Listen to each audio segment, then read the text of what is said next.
JBNN will keep you informed. I'm Michelle Jones, and in the news, cops shot during attempted robbery at ATM in St. Catherine. A policeman was shot and injured this afternoon while at an automated teller machine ATM along Old Harbour Road in Spanish Town, St. Catherine. The police inspector, who is attached to the St. Catherine North Police Division, was rushed to the Spanish Town General Hospital where he's been treated. The incident reportedly happened sometime after midday. It is reported that the policeman was at the ATM when he was pounced upon by men armed with guns who opened fire. The cop was hit in the region of his hip. He reportedly returned fire, hitting one of the would-be robbers. The injured man is reportedly now in police custody. St. Catherine wanted man Porkface among 5 held for gun. 5 men, including a St. Catherine wanted man, have been taken into custody following the seizure of a gun and several rounds of ammunition at Pear Tree Bottom, Runaway Bay in St. Anne on Tuesday. Reports from the St. Anne's Bay Police are that about 5:35 a.m., a team of officers conducted a targeted operation in the area where several premises were searched. 23-year-old Kevin Fletcher, otherwise called Tippy or Porkface, of Linstead, St. Catherine, who was featured on the Jamaica Constabulary Force's Wanted Wednesday campaign, was allegedly found in possession of a 9mm pistol with a magazine containing 3 rounds. He was taken into custody along with 4 other suspects. The identities of the 4 other suspects are being withheld pending further investigations. Gas station operator killed in Clarendon. The police are investigating the shooting death of a Manchester businessman who operated a gas station in Clarendon Park, Clarendon, and the injury of another in Tollgate, Clarendon on Tuesday.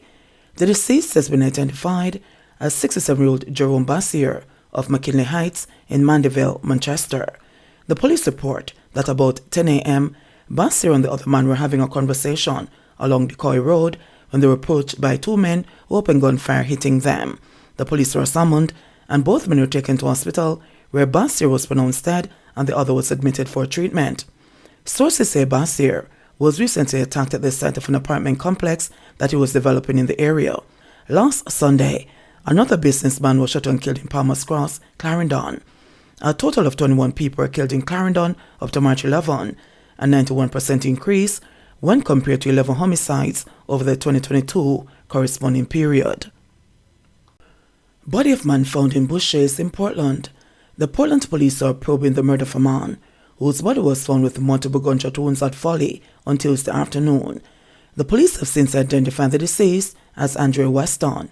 According to the police, persons were playing football at Folly Oval in Port Antonio about 4:30 p.m. when they smelt a foul odor coming from nearby bushes. They reportedly went to investigate and discovered a body and raised an alarm. Upon the arrival of the police, the body was observed lying on its back and was clad in a white merino, black pants and white socks with what appeared to be gunshot wounds. The police stated that information received indicated that the deceased reportedly suffered from a mental illness and was last seen alive on the afternoon of Sunday, March 12, at the Port Antonio Cemetery by a relative.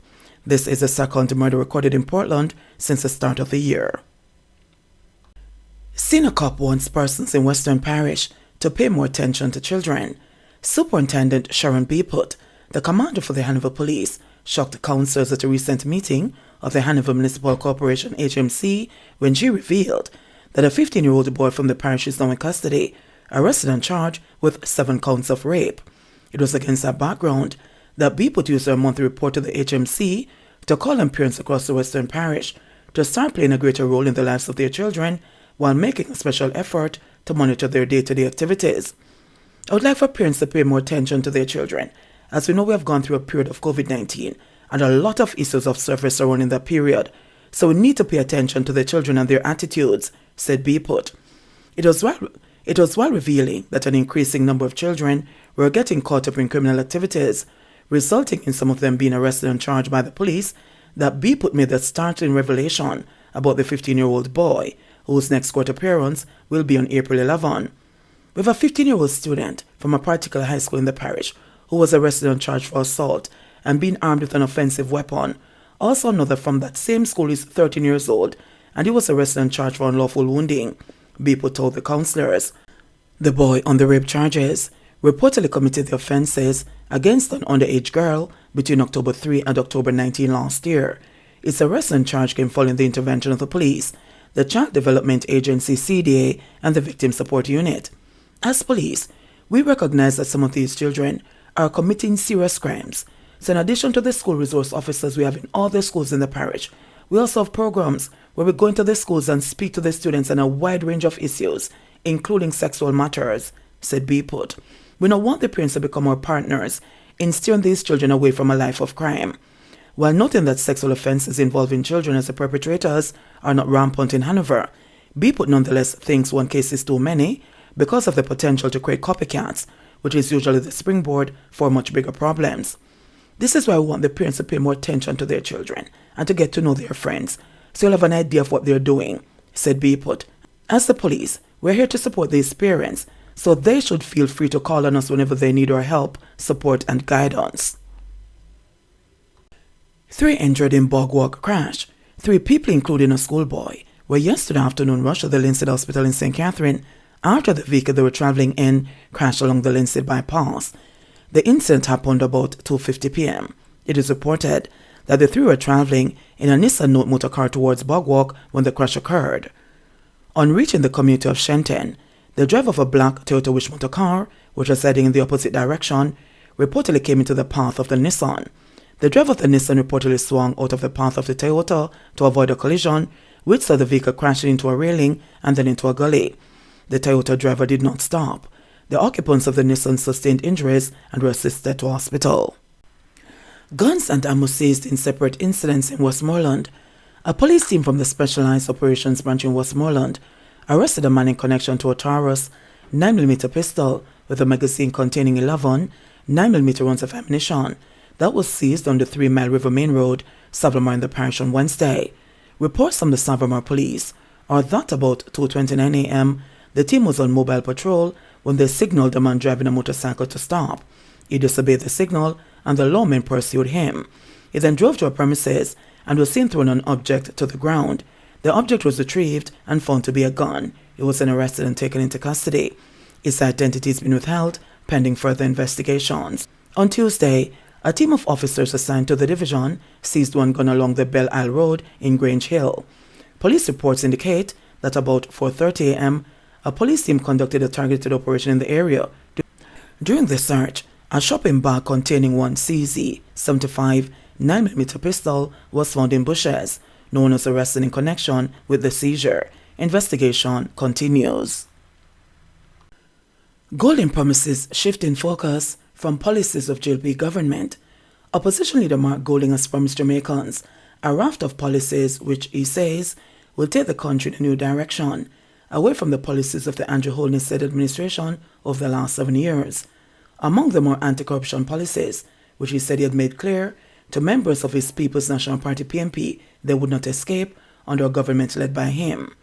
Golding, in his New Direction 2023-24 budget speech in the House of Representatives on Tuesday, pledged that the next PNP government will be different.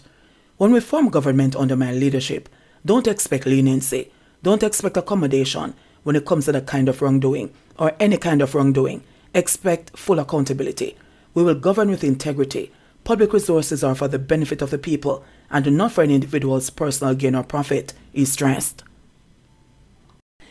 He said the party would make further adjustments to anti-corruption laws and institutional framework to make them effective, including passing impeachment legislation to hold members of parliament accountable, so that no parliamentarian can bring our name and our reputation into disrepute by their antics out a road without suffering some accountability for it. Other major reforms, which he said the PNP government would deliver, include fixing the education system, solving the long-standing issues around land tenure, tackling crime, boosting productivity, and enabling the creative and cultural industries to thrive. Among them is a plan to attempt to regularize housing arrangements for the 700,000 people living in informal settlements. He said this will involve a set of far-reaching legislative proposals that will, for the first time, fully tackle the issue of land titling. This is alongside a review and overhaul of existing laws to make land ownership more affordable and accessible, he said.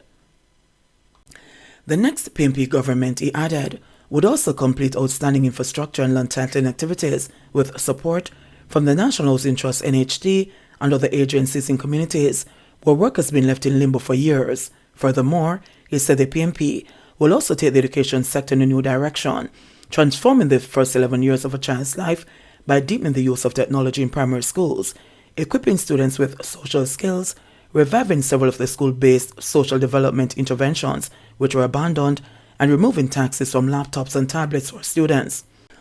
We will ensure that teachers are eligible for student debt reductions and motor vehicle concessions at levels which increase with their years of service.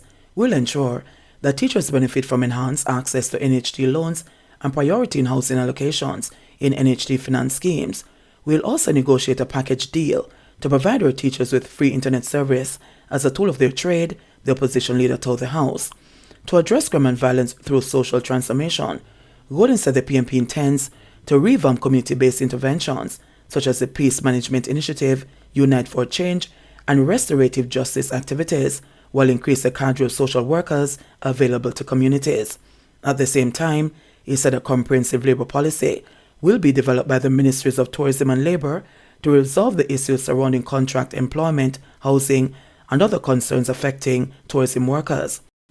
Golding said the opposition has also identified 12 areas of common need in the cultural and creative industries and has specific plans to create an enabling environment alongside the technical work needed to advance those industries.